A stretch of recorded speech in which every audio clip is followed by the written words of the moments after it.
Ir taip, šiandien mes toliau skaitysime Dievo žodį, kurį šventoji dvasia užrašė per Matą.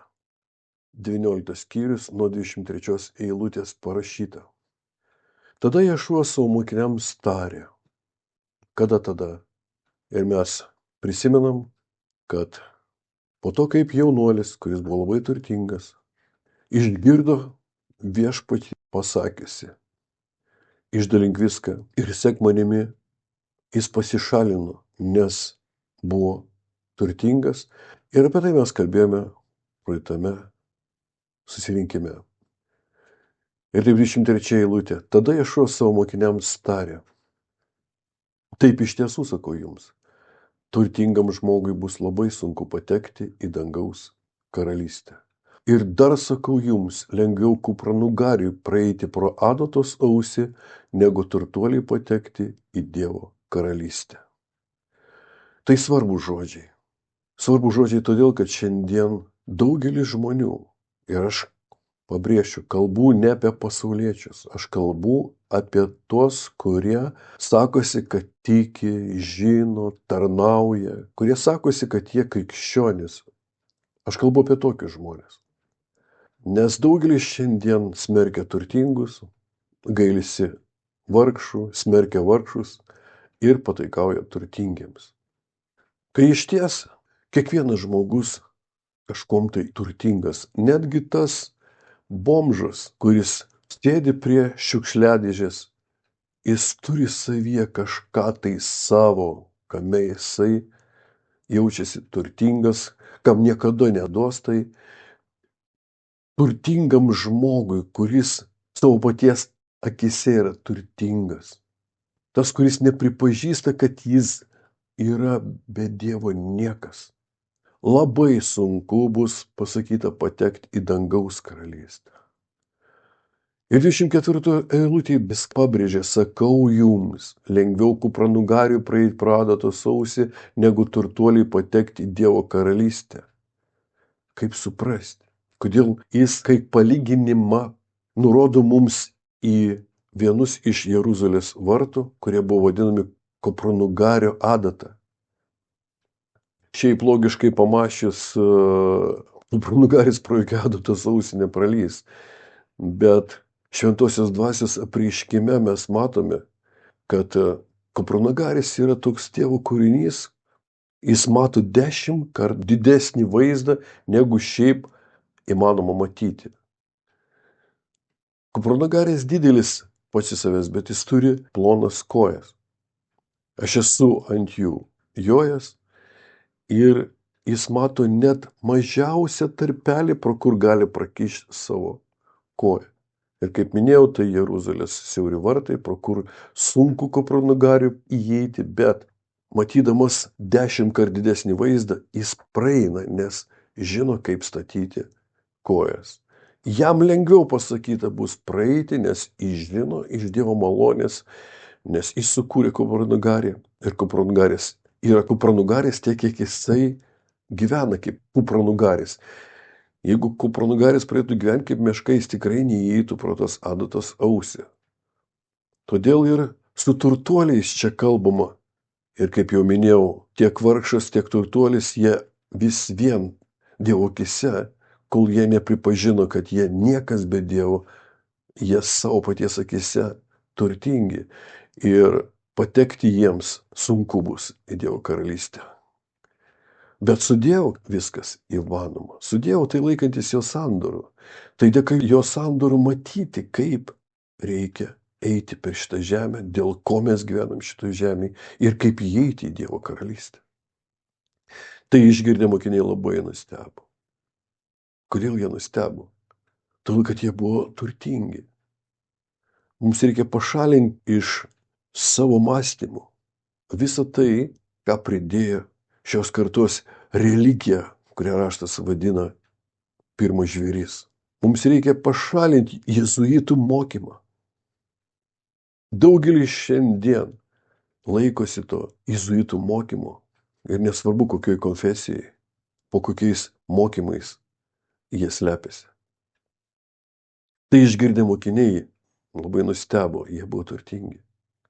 Mums šiandien paišo skuduriais apsirengusius mokinius, kurie nieko neturėjo. Bet iš tikrųjų jie buvo turtingi, tol, kol ant jų nenužengė šventoji dvasia, kol jie neatgimė iš aukšto. Kol šventoji dvasia neparodė, kad jie be Dievo niekas ir kol jie nepraėjo šventosios dvasios mokinystės etapus, vis labiau ir labiau suprato, kad jie vargšai be viešpaties. Šiaip Petras turėjo žuvininkystės verslą. Johananas, Jonas, jis buvo iš karališkos giminės. Jie nebuvo ubagai. Todėl jie ir nustebo, nes žmoniškai pažvelgė į save, jie suprato, kad jie turtingi. Todėl paklausė, tai kas tada gali išsigelbėti? Ješua pažvelgė juos ir tarė, žmonėms tai neįmanoma, bet su Dievu viskas įmanoma. Su Dievu, kaip minėjau ir kaip mes žinome, tai laikantis jo sandorų. Tada Kefa, graikų Petras, ištarė, štai mes viską palikome ir pasiekėme tavimi. Kas mums už tai bus?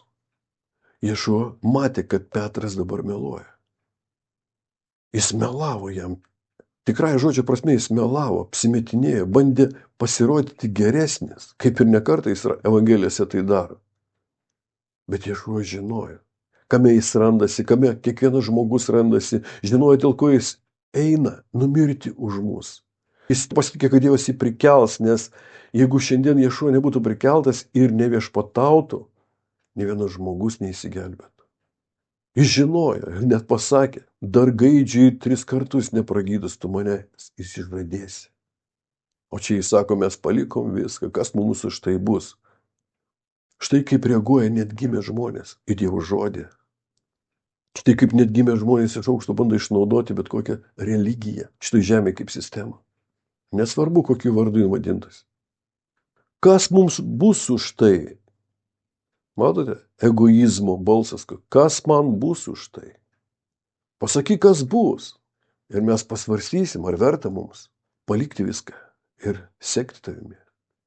Ješua jiems pasakė, taip iš tiesų sakau jums, kad atstatytame pasaulyje, kada žmogaus sūnus atsisės į šlovės sostę, jūs, mano pasekėjai, taip pat atsisėsite į 12 sostų ir teisite 12 Izraelio giminių. Ir kiekvienas, kas paliko dėl manęs savo namus, brolius, seseris, tėvą, motiną, vaikus bei turtus, gaus 100-eriopai daugiau ir įgys amžinąjį gyvenimą. Daugelis pirmųjų taps paskutiniais, o paskutiniai pirmi. Ješua užtvirtina mums, kad atstatytame pasaulyje, ne naujame, atstatytame, jis atstatys tai, kas buvo sugriauta. Aš šiuose žodžiuose įžvelgiu, kad niekas, ką Dievas sukūrė, nedingšiai. Aš nežinau, kaip jis atstatys ir koks tas pasaulis bus, bet žinau, kad jisai dar bus materialus, nes mes, tie, kurie paseksime jo, atsisės į 12 sostų ir teis 12 Izraelio giminių. Paseks jom pasekėjai. Pasekėjai tai tie, kurie atsižadėjo savęs. Paliko pradinius mokymus, kuriems šventoji dvasia suteikė jėgų nugalėti savyje egoizmo šaknį, tą velnio produktą, kurie pasėmė savo bausmės skersinį. Tai yra, suvokė, kas yra išgelbėjimas. Tai yra, kad išgelbėjimas ateina per savo senos prigimties atsižadėjimą ar naujo žmogaus brandą mumyse. Tie, kurie klauso, ką jis sako, išvysta Dievo žodžio tiesą ir gyvena jo laisvėje. Jie gyvena jo laisvėje ir gyvens, nesvarbu, kaip religijos grūs atgal, šmeiš, juoksis, jie gyvens. Jie mažutėliai, kurie pasitikė savo gelbėtojų ir laukia tik iš jo išgelbėjimo, išlaisvinimo. Nes pasakyta, jei tik sūnus išlaisvins, jūs iš tiesų būsite laisvi. Tokie žmonės atsisės į 12 sostų ne tam, kad pasmerkti 12 Izraelio giminių, bet kad suteiktų jiems galimybę įsigelbėti, pripažinti gyvojo Dievo sūnų Ješuą. Ir kiekvienas, kas paliko Dėl manęs savo namus, brolius, seseris, tėvą, motiną, vaikus bei turtus. Tai nereiškia, kad jie paliks juos. Nes kita rašto vieta mums nurodo teisingą kryptį. Teisingai elgtis su tie, kurie nepripažįsta gyvojo Dievo sūnaus, gyvojo Dievo. Kurie toliau vergauja ikonoms, kryžiams, bestijoms pakabintoms ant tų kryžių. Kurie įsikabinė į religiją, kad išnaudoti ją savanaudiškumams, egoizmams, kad paslėpti savo tas iškraipytas vidinės problemas. Čia nekalbama, kad mes turime juos palikti. Nes jeigu mes juos paliksim, nesirūpinsim, nesimelsim, neatstovausim Dievo žodį gyvendami žemėje, mes būsime daug blogesni už netikinčius, kaip pasakyta rašte. Čia kalbama apie teisingą santykį su jais. O teisingas santykis visada yra Dievo valiai, Dievo prieškime, Dievo tvarkoje. Štai kaip daugelis pirmųjų taps paskutiniai, o paskutiniai pirmieji. Parašyta 20 skyrius 1 eilutė, dangaus karalystė panašiai į vynuogyno savininką.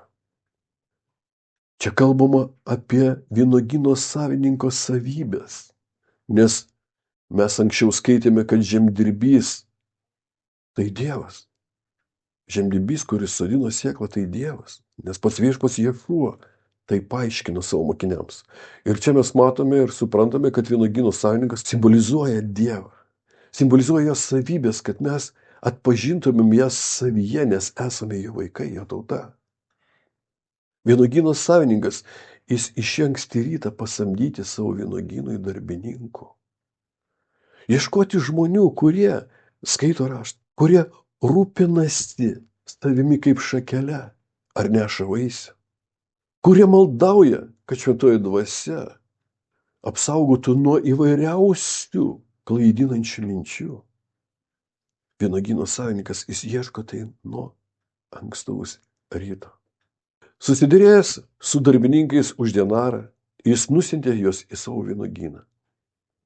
Atėjęs į turgaus aikštę apie 9 valandą ryto, jis pamatė ten kitus žmonės stovinčius be darbo. Jis tarė jiems, eikite ir jūs į mano vynuogyną ir aš užmokėsiu jums, kiek priklauso. Jie nuėjo. Nes kai Dievas sako, žmogus paklūsta. Šiandien daugelis žmonių, apgauti išdidumo, jie gali sakyti, o aš neisiu. Pusiaudienį ir po to dar už 3 valandų jis padarė tą patį.